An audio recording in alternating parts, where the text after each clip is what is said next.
নমস্কার। সবাই বলে আমার এখানে এসে খুব ভালো লেগেছে। বলুন তো, বাড়ির থেকে অন্তত এখন আমি প্রায় 200 কিলোমিটার দূরে রয়েছি। আমাদের ওদিকে গরম পড়ে গেছে। আজকে থেকে তো বেশ, আজকে মুখ মুছেছি, ঘাম বেরোচ্ছিল তাই। কার এত দূরে এসে ভালো লাগে?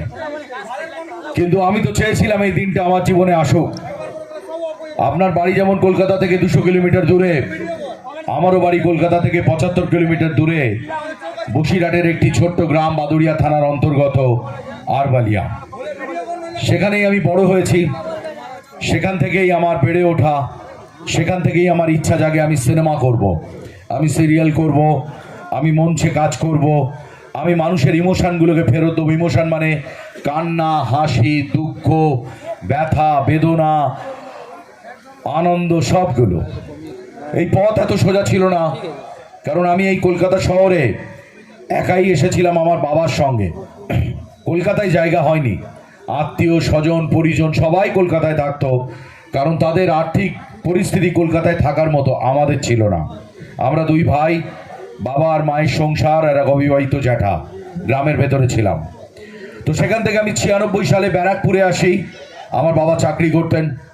স্কটিশ চার্চ কলেজে ভর্তি হয়েছিলাম বাংলায় অনার্স নিয়ে। এই কথাগুলো এই কারণে বলছি যে আমি খুবই সাধারণ ঘরের একটি ছেলে। স্কটিশ চার্চ কলেজে বাংলায় অনার্স করার পর আমি কিছুদিন 3 দিন একটা চাকরি করেছিলাম।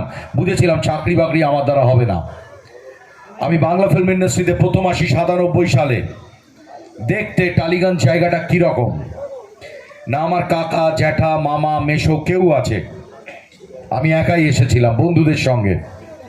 এসে দেখেছিলাম প্রসেনজিৎ চ্যাটার্জি চুল আজরাচ্ছে, প্রসেনজিৎ চ্যাটার্জি বোম্বাদার চুল আজরাচ্ছে দেখে আমার হাওয়া বেরিয়ে গিয়েছিল।